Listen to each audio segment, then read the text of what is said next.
El siguiente documento, fechado en mayo de 1979, ha sido encontrado el 7 de julio de 1986 en una fotocopiadora IBM comprada en una subasta de material militar. Negligencia o fuga intencional, este documento ha estado en posesión de los servicios secretos de la Armada de los Estados Unidos. El documento, por seguridad, no figura la firma de la organización de donde proviene. Pero recortes de informaciones y fechas dejan suponer que se trata del grupo de Bilderberg, un club de reflexión que reúne personas extremadamente poderosas de los mundos de las finanzas, de la economía, de la política, de las fuerzas armadas y de los servicios secretos. Se recomienda la discreción del espectador.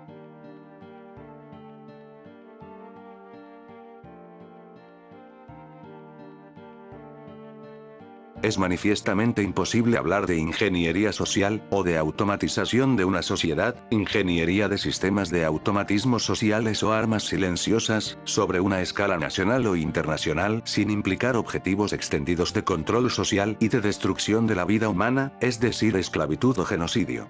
Este manual es de por sí una declaración de intención análoga. La presente publicación debe estar lejos de toda atención de la opinión pública.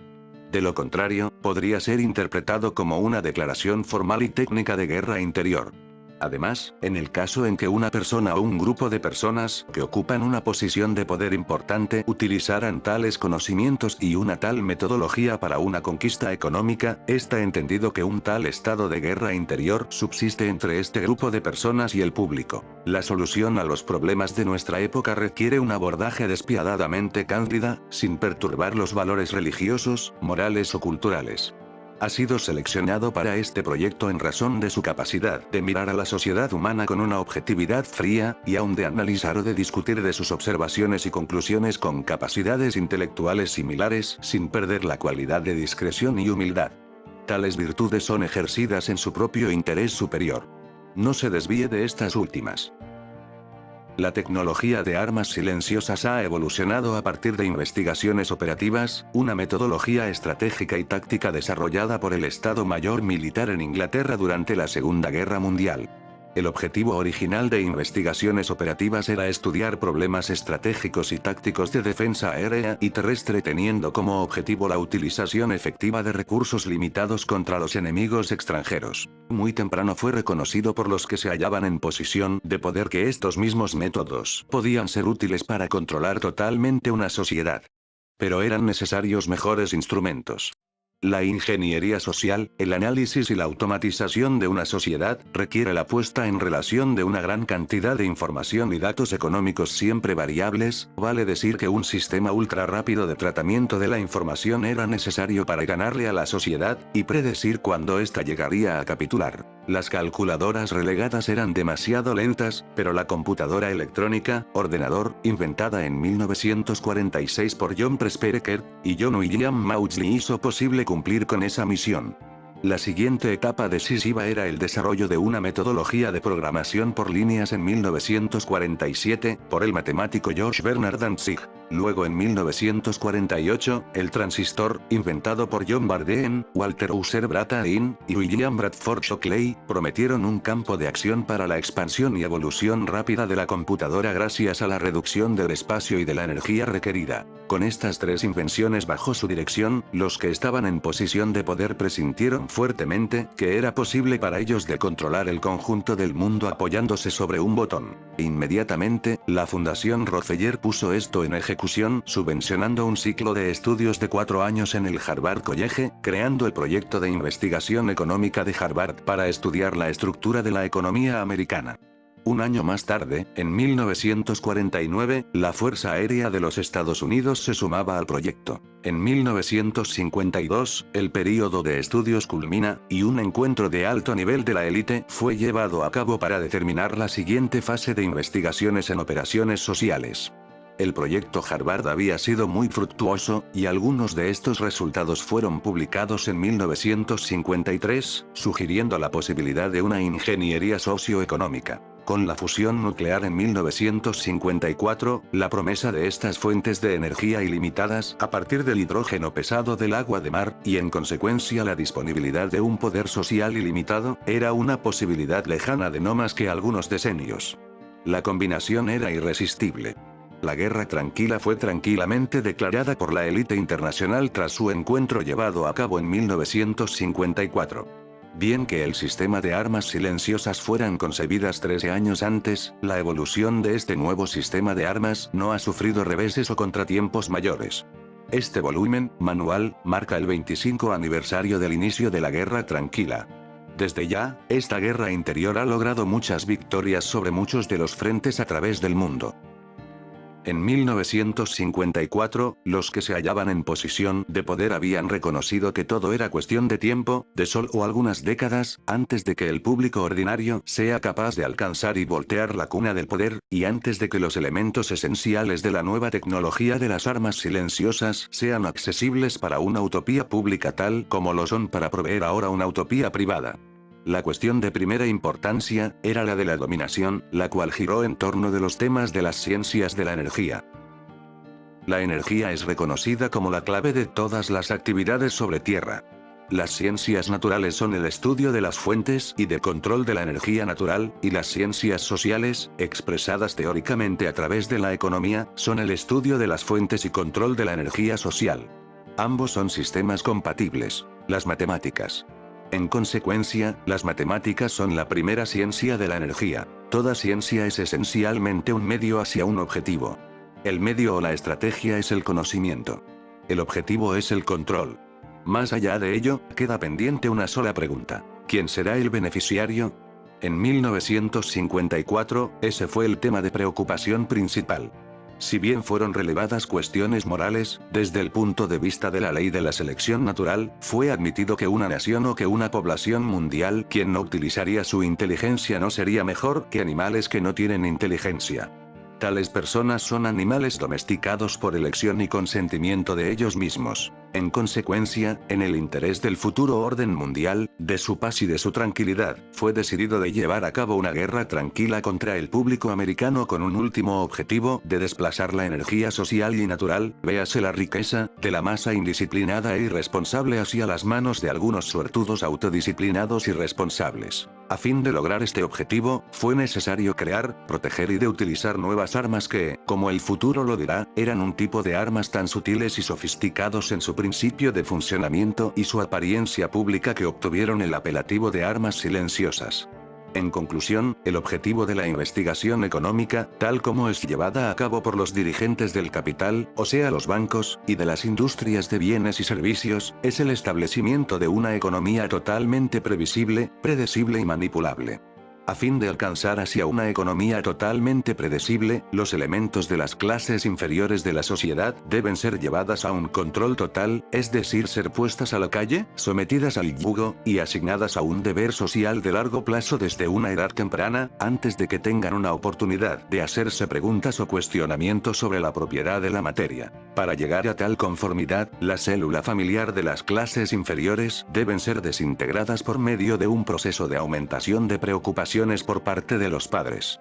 La calidad de la educación dada a las clases inferiores debe ser de la más pobre, de manera que la brecha de la ignorancia que aísla las clases inferiores de las clases superiores sea y permanezca incomprensible para las clases inferiores. Con tal discapacidad, mismos los mejores elementos de las clases inferiores tienen poca esperanza de extirparse del lote que les ha sido asignado en la vida. Esta forma de esclavitud es esencial para mantener un cierto nivel de orden social, paz y de tranquilidad para las clases superiores dirigenciales. Todo lo que se espera de una arma ordinaria es esperado para una arma silenciosa por sus creadores, pero se diferencian solo por su manera de funcionar. Estas armas disparan situaciones, en vez de balas. Propulsadas por el tratamiento de datos, en vez de reacción química, disparando su origen de bytes de informaciones, en vez de granos de polvo. A partir de un ordenador en vez de un fusil, manipulado por un programador de computadoras en vez de un francotirador de élite. Las armas silenciosas no producen ruido de explosión evidente, no causan daño físico o mentales aparentes, ni interfieren de manera evidente con la vida cotidiana social de cada uno. Produce sin embargo, un infaltable ruido, causa infaltables de físicos y mentales, e interfiere de forma infaltable en la vida social cotidiana, o más bien infaltable para un observador entrenado, para aquel que sabe qué mirar y observar exactamente.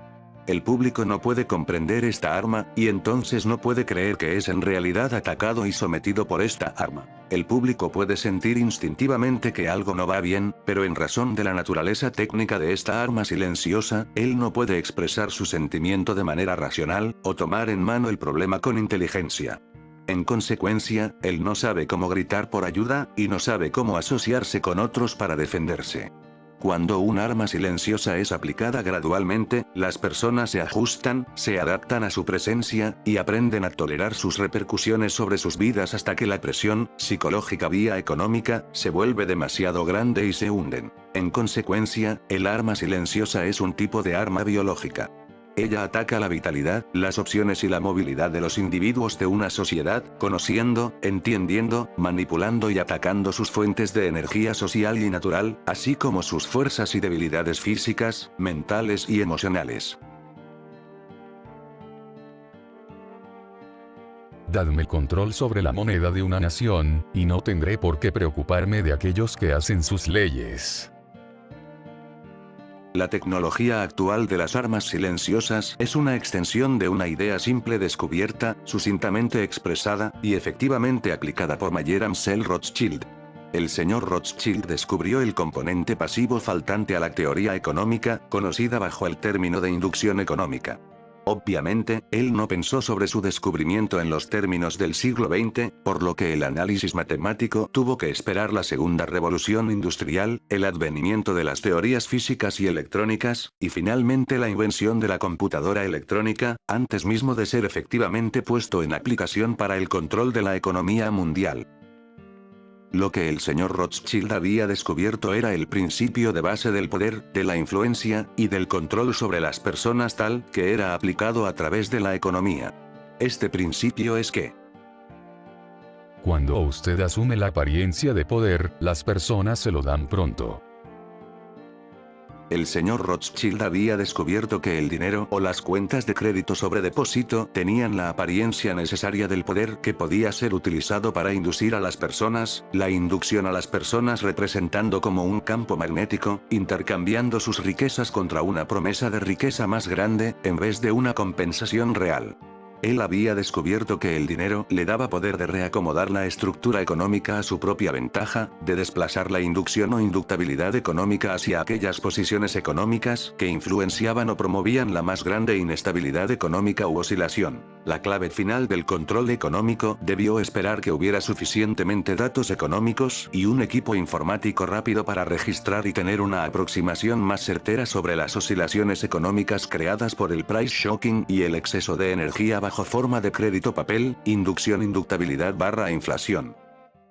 El campo de la industria aeronáutica provee la más grande evolución en ingeniería económica mediante la teoría matemática del shock testing.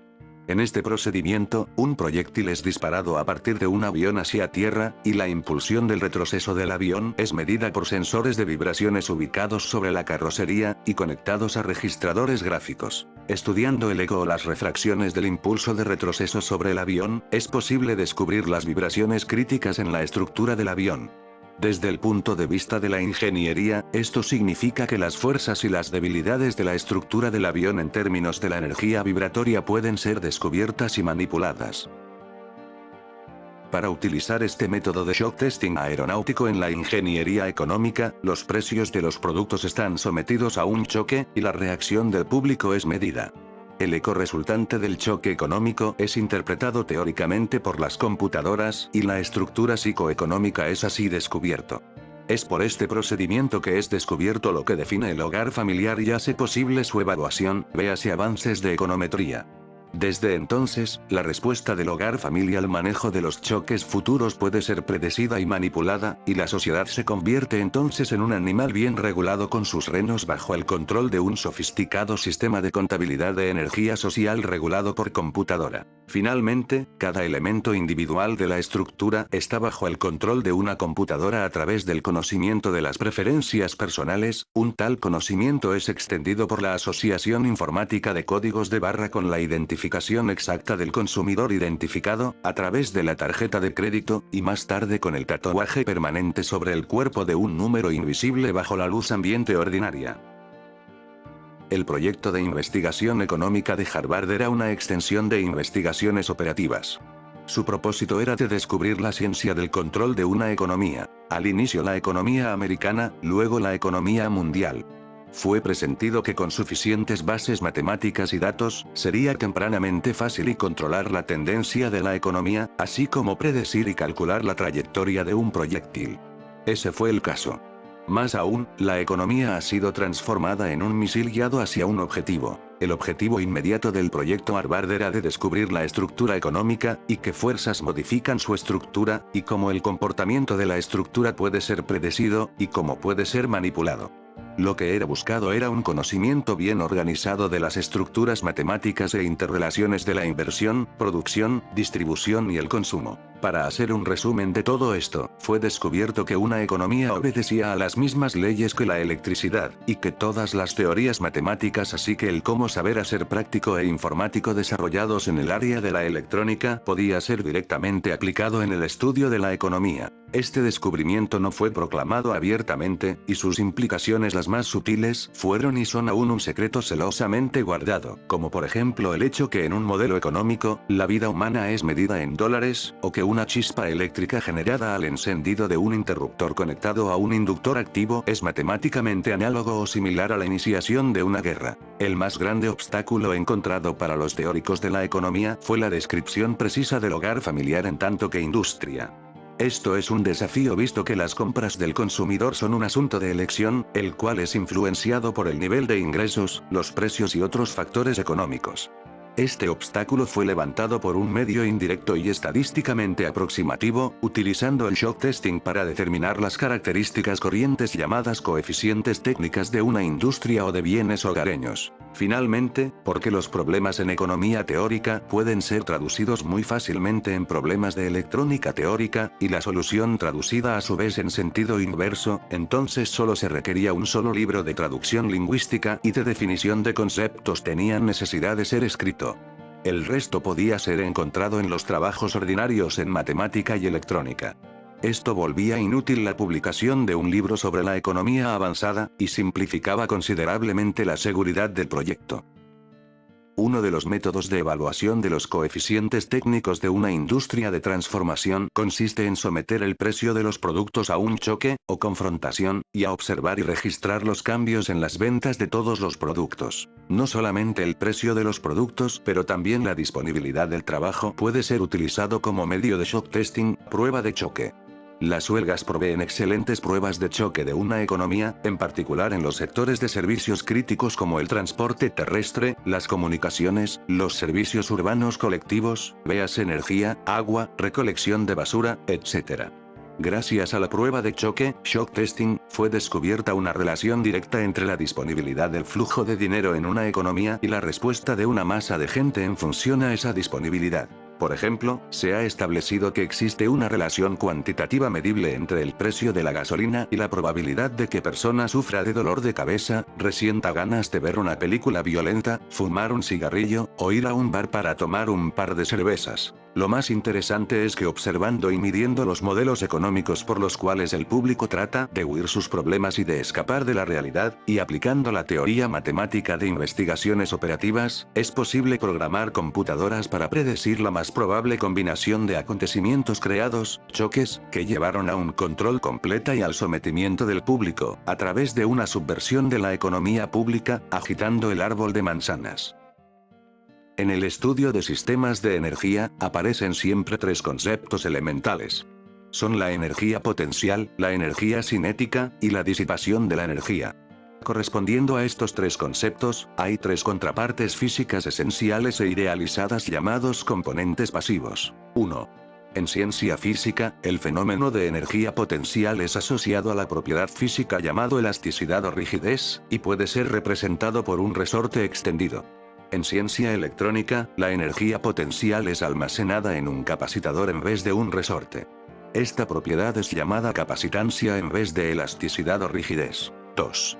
En ciencia física, el fenómeno de energía cinética está asociado a una propiedad física llamado inercia o masa, y puede ser representado por una masa en movimiento. En ciencia electrónica, la energía cinética es almacenada dentro de un inductor, un campo magnético. Esta propiedad es llamada inducción en vez de inercia. 3. En ciencia física, el fenómeno de disipación energética es asociado a una propiedad física llamada fricción o resistencia, y puede ser representado por un aparato convirtiendo la energía en calor. En ciencia electrónica, la disipación, difusión, de energía es producida por un elemento denominado resistencia o conductor. Esta propiedad es llamada resistencia o conductibilidad. En economía, estos tres conceptos energéticos son asociados de la siguiente manera, tal y como lo ven en la tabla. El conjunto de la teoría matemática desarrollado en el estudio de un sistema de energía, mecánica, electrónica, etc., puede ser directamente aplicado en el estudio de cualquier otro sistema de energía, por ejemplo el económico. Una economía nacional consiste en flujos simultáneos de producción, distribución, consumo, e inversión. Si le asignamos un valor numérico a todos los elementos, incluido el trabajo y las funciones humanas, teniendo como unidad de medida, digamos, el dólar de 1939, entonces este flujo puede ser representado por una corriente circulante como en un circuito eléctrico, y su comportamiento puede ser predecido y manipulado con una precisión útil. Los tres componentes energéticos pasivos de la electrónica, el capacitador, el conductor, o resistencia, y el inductor, correspondiente a los tres componentes energéticos pasivos de la economía, llamados respectivamente, el capital, los bienes y los servicios. La capacitancia económica representa el almacenamiento de capital bajo una forma o bajo otra. La conductancia económica representa el nivel de conductancia, conductibilidad, de las materias para la producción de bienes. La inducción económica representa la inercia del valor económico en movimiento. Es un fenómeno de población conocido bajo el nombre de servicios. Un inductor eléctrico tiene una corriente eléctrica como primer fenómeno, y un campo magnético como segundo fenómeno, inercia. Corresponde a esto, un inductor económico a un flujo de valor económico como primer fenómeno, y un campo de población como segundo fenómeno de inercia. Cuando el flujo de valor económico, es decir el dinero, disminuye, el campo de población humana desaparece con el objetivo de permitir al valor económico de seguir circulando. Los factores inductivos a considerar son: 1. La población. 2. La magnitud de las actividades económicas del gobierno. 3. El método de financiamiento de estas actividades de gobierno. Los amplificadores económicos son los componentes activos de la ingeniería económica. La característica de base de cualquier amplificador, mecánico, eléctrico o económico, es que reciba una señal de control en la entrada, input, y entrega o despliega energía a partir de una fuente de energía independiente hacia un terminal específico de salida, output, en una relación previsible con la señal de control de entrada. La forma más simple de amplificador económico es un instrumento llamado publicidad. Si una publicidad televisiva se dirige a una persona como si ella tuviera 12 años de edad, entonces, en razón de la sugestibilidad, ella tendrá, con una cierta probabilidad, una respuesta o una reacción tan desprovista de sentido crítico que aquellas personas con una edad de 12 años. Un amplificador económico puede tener varias entradas o salidas. Su respuesta puede ser instantánea o diferida. Su circuito puede ser representado simbólicamente por un interruptor girador si sus opciones son exclusivas, cualitativas, o binarias, o puede tener sus relaciones paramétricos entrada/salida especificada por una matriz con las fuentes de energías internas representadas. Sea cual sea la forma que pueda tener, su objetivo es de gobernar el flujo de energía de una fuente hacia un receptáculo de salida, en relación directa con una señal de control exterior. Por esta razón es considerado como un elemento o componente de circuito activo. Los amplificadores económicos se reparten en categorías llamadas estrategias, y, comparativamente con los amplificadores electrónicos, las funciones internas específicas de un amplificador económico son llamadas logísticas, en vez de eléctricas. Además, los amplificadores económicos no dan solamente una ganancia de energía, pero también son en la práctica utilizadas para provocar cambios en los circuitos económicos. En el diseño de un amplificador económico debemos tener idea de al menos 5 funciones, que son: 1. La señal de entrada disponible. 2. Los objetivos de control salida deseada. 3. Los objetivos estratégicos. 4. Las fuentes de poder económico disponibles. 5. Las opciones logísticas. El proceso de definición y evaluación de estos factores y de incorporación del amplificador económico en un sistema económico ha sido popularmente llamado Game Theory, teoría del juego. El diseño de un amplificador económico empieza por la especificación del nivel de energía del output, que puede ir de lo personal, individual, a lo nacional. La segunda condición es la velocidad de respuesta, es decir, la velocidad con la cual la acción en salida es una función de comandos de entrada. Una rentabilidad elevada combinada con un fuerte feedback ayudan a obtener la precisión requerida. La mayoría de los errores residirán en la señal de datos de entrada. La etapa siguiente en el proceso de diseño de un amplificador económico es de descubrir las fuentes de energía. Las fuentes de energía que sostienen todo el sistema económico son evidentemente la provisión de materias primas, y el consentimiento del pueblo para trabajar, y en consecuencia para asumir una cierta posición social, posición, nivel o clase en la estructura social, es decir, de proveer trabajo a los niveles variados del orden concernido. Cada clase social, obrando a garantizar su propio nivel de ingresos, controla el nivel inmediatamente inferior a este, y así preservar la estructura de clase. Ello asegura la estabilidad y la seguridad, pero también un gobierno desde arriba. Con el transcurso del tiempo, y de la mejora de la comunicación y de la educación, los elementos de las clases inferiores se vuelven aptas al conocimiento y envidiosas de las buenas cosas que los miembros de las clases superiores poseen. Esto amenaza la soberanía de la élite. Si la asunción de las clases sociales inferiores pueden ser contenidas lo más largo posible de tiempo, la élite puede lograr la dominación de la energía, y el pueblo, por consentimiento, no tendría más una posición sobre el recurso energético esencial. Hasta que una tal dominación de la energía sea absolutamente establecida o logradas, el consentimiento del pueblo a trabajar y a dejar los otros tomar en mano sus asuntos debe ser considerado, en la medida en que un revés en esa área llevaría al pueblo a interferir en la transferencia final de las fuentes de energía al control de la élite. Es esencial reconocer que en la hora actual, el consentimiento del público es todavía una clave esencial para la distribución de la energía en el proceso de amplificación económica. En consecuencia, el consentimiento en tanto que mecanismo de liberación de la energía será ahora estudiado. Un sistema de arma silenciosa opera a partir de datos, información, obtenida de un público dócil por medios legales. Tanta información se halla disponible para los programadores de sistemas de armas silenciosas a través del Internal Revenue Service. La información consiste en la entrega obligatoria de datos bien organizados contenidos en los formularios de impuestos federales o nacionales, colectados, sistematizados, y presentados por los mismos pagadores de impuestos y los empleados. Además, el número de tales formularios sometidos a la Internal Revenue Service es un indicador útil del consentimiento del público, un factor importante en la toma de decisión estratégica.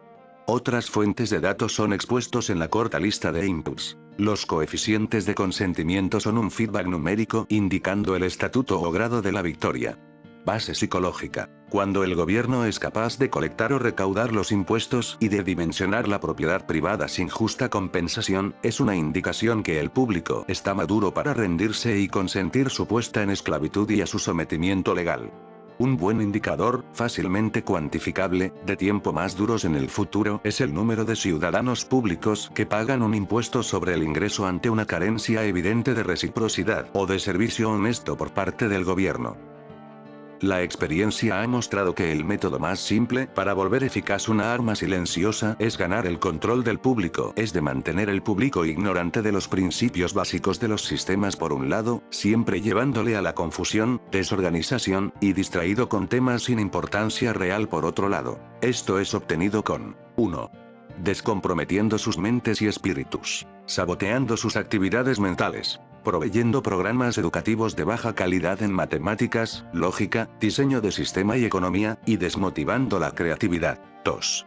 Comprometiendo sus emociones, aumentando su egocentrismo y su gusto por las actividades emocionales y físicas, multiplicando sus confrontaciones y ataques emocionales, o sea una violación mental y emocional, por medio de un estanque constante de violencia, de guerra, de sexo en los medios de comunicación social, en particular la televisión y los periódicos. Así también dándole lo que ellos desean, en exceso, comida chatarra para el espíritu, y privándole de lo que realmente necesitan. 3. Reescribiendo la historia y la ley, y sometiendo al público a distracciones, de forma a ser capaz de desplazar sus pensamientos sobre sus necesidades personales hacia prioridades externas altamente fabricadas, artificiales. Esto previene su interés y su posible descubrimiento de las armas silenciosas y de la tecnología de automatismo social. La regla general es que existe beneficio o ventaja en la confusión, más la confusión es grande, más el provecho es grande. Así, la mejor aproximación o abordaje es de crear problemas, para enseguida ofrecer soluciones. ¿Qué se debe hacer? Medios de comunicación. Mantener la atención del público adulto distraído, lejos de los verdaderos problemas sociales, cautivándolo con temas sin importancia real. Enseñanza. Mantener al público ignorante de las verdaderas matemáticas, de la verdadera economía, de la verdadera ley, y de la verdadera historia. Espectáculos. Mantener el entretenimiento público debajo del nivel del sexto año de primaria. Trabajo. Mantener el público ocupado, sin tiempo para pensar, de vuelta a la granja con los demás animales. He aquí una tabla con dichas estrategias.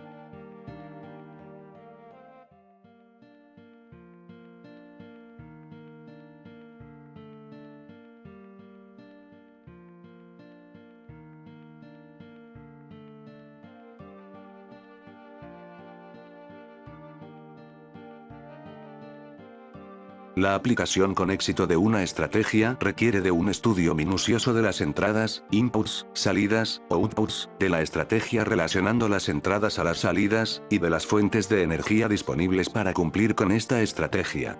Este estudio es llamado logística. Un problema logístico es estudiado a nivel elemental al inicio, y después en niveles de complejidad cada vez más grandes estudiados en tanto que síntesis de factores elementales. Esto significa que un sistema dado es analizado, es decir, descompuesto en sus subsistemas, estos son a su vez analizados, hasta que, por este proceso, se llega al átomo logístico, el individuo. He aquí una lista que englosa a ambos.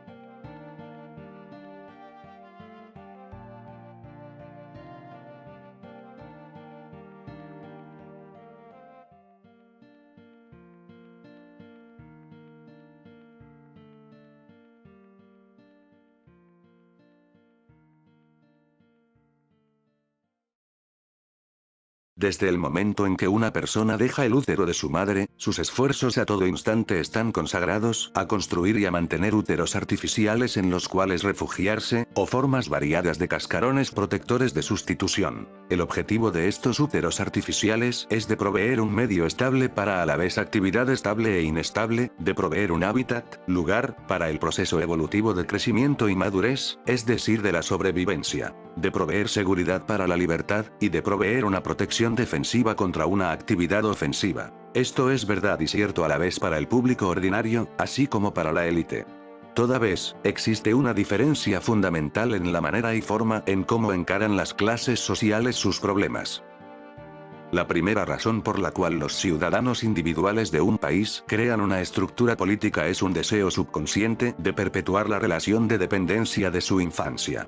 Expuesto simplemente, ellos quieren un ángel guardián para eliminar todo riesgo en sus vidas, tener un plato de pollo sobre la mesa de cada almuerzo, vestir sus cuerpos, tenderles la cama cada noche, y decirles que todo irá muy bien cuando despierten la mañana siguiente. La demanda del público es increíble, entonces su ángel guardián, el político, responde a lo increíble por lo increíble, prometiendo al mundo sin aportar nada. Entonces, ¿quién es el más grande mentiroso? ¿El público o el ángel guardián, político? El comportamiento del público es dominado por el miedo, la flojera y la facilidad. Esto es la base del estado de providencia en tanto que arma estratégica, útil contra un público indigesto. La mayoría de la gente quiere ser capaz de someter o de matar otros seres humanos que molestan o perturban sus vidas cotidianas, pero ellos no quieren afrontar los problemas morales y religiosos que un tal acto de su parte podría generar. En consecuencia, ellos asignan el trabajo sucio a otros, incluyendo a sus propios hijos, como para mantener la sangre alejado de sus manos. Ellos se extasían al salvar animales por humanos y después se sientan delante una deliciosa hamburguesa en un bar repintado de blanco abajo en la calle y fuera de la vista de los demás. Pero aún más hipócrita, ellos pagan impuestos para financiar una asociación de profesionales de hombres célebres colectivamente llamados políticos, y después se quejan de la corrupción en el gobierno.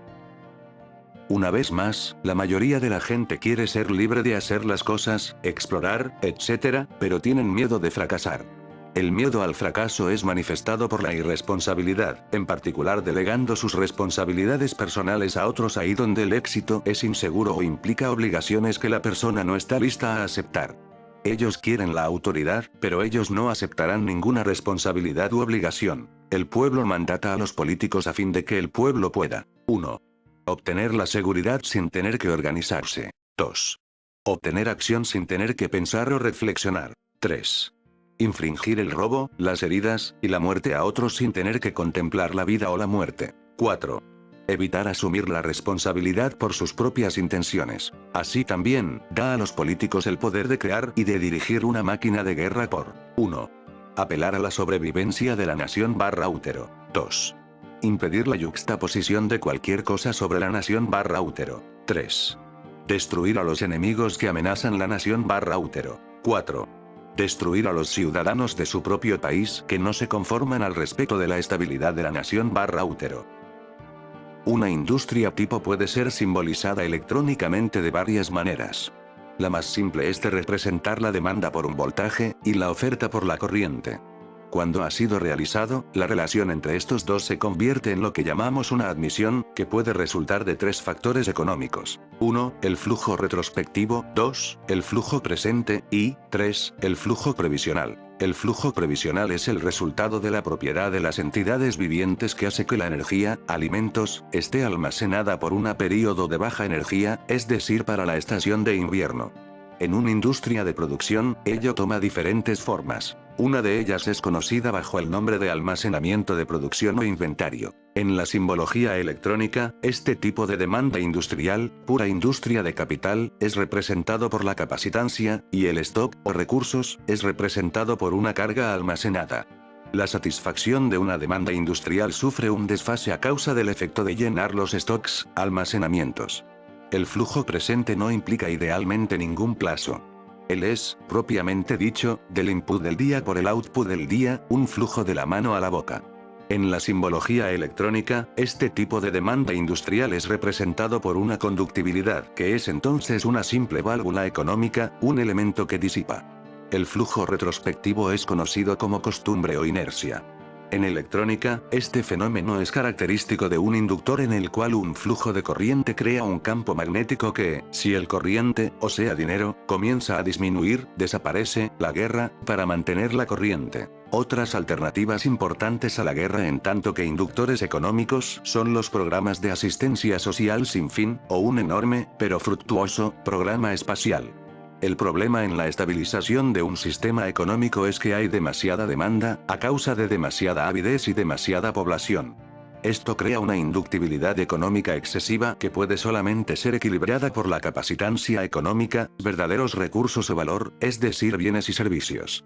El programa de asistencia social no es más que un sistema de equilibrio basado en un crédito sin fin, que crea una falsa industria de capital para dar a la gente no productiva un techo encima de sus cabezas y alimentos para sus estómagos. Esto puede ser útil, toda vez, porque los recipientes se convierten en propiedad del Estado en compensación para un regalo, un ejército listo para la élite. Los que están atados a la droga económica deben ir hacia la élite para tener una dosis. En esto, el método de introducción de montos importantes de capacitancia estabilizadora se aplica presentándose sobre el futuro crédito del mundo. Esto es una cuarta ley del movimiento, y consiste en que la ejecución de una acción y saliendo del sistema antes que la reacción producida vuelva a su punto de partida de la acción, reacción diferida. El medio de sobrevivencia a una reacción es de cambiar el sistema antes de que la reacción pueda intervenir. Por este medio, el político se vuelve más popular en su tiempo, y el público paga más tarde. De hecho, la unidad de medida, indicador, para un tal político es el tiempo de ese plazo. La misma cosa es acometida por el gobierno, imprimiendo dinero por encima de los límites del Producto Nacional Bruto, un proceso económico llamado inflación. Esto pone una gran cantidad de dinero entre las manos del público, y mantiene un equilibrio contra su avidez, crea una falta confianza en ellos mismos y, por un momento, tiene al lobo lejos de su puerta. ¿Puede el político eventualmente volver a la guerra del equilibrio de las cuentas nacionales? Porque la guerra es simplemente, en última instancia, el acto de destruir el acreedor, y los políticos son las estrellas públicamente encargadas de justificar el acto y de guardar su responsabilidad de la sangre lejos de la conciencia del público. Si las personas se preocuparan realmente de su próximo, ellos controlarían sus apetitos a fin de que puedan no depender sobre un crédito o un sistema de asistencia social. Puesto que la mayoría del público ordinario no ejercerá una tal restricción, solo hay dos alternativas para reducir la inductibilidad económica del sistema. 1. Dejar el pueblo matarse entre sí en la guerra, lo que tendría como único resultado la destrucción total de la vida sobre la tierra. 2. Tomar el control del mundo por medio de la utilización de armas silenciosas económicas, bajo la forma de una guerra tranquila, y reducir la inductibilidad económica a un nivel seguro, mediante un proceso de esclavitud y de genocidio. La última opción ha sido seleccionada como evidentemente la mejor opción. A este punto, está claro como el agua para el lector la razón del secreto absoluto como necesario a propósito de las armas silenciosas. El público ordinario rechaza mejorar su propia mentalidad y su fe en el prójimo. Se ha vuelto una horda de bárbaros proliferantes, y mejor dicho, una plaga sobre la superficie de la tierra. Ellos no se preocupan de la ciencia económica para aprender porque ellos no han sido capaces de evitar la guerra en detrimento de la moralidad religiosa, y su rechazo religioso autogratificante de tratar los problemas planetarios rinde la solución de estos problemas fuera de su alcance. Esto es dejado a algunos que quieren realmente pensar y sobrevivir como los más aptos para sobrevivir, y resolver los problemas por ellos mismos como para aquellos que son realmente conscientes. De otra manera, la revelación pública de las armas silenciosas destruiría su única esperanza de preservar la semilla del verdadero futuro de la humanidad.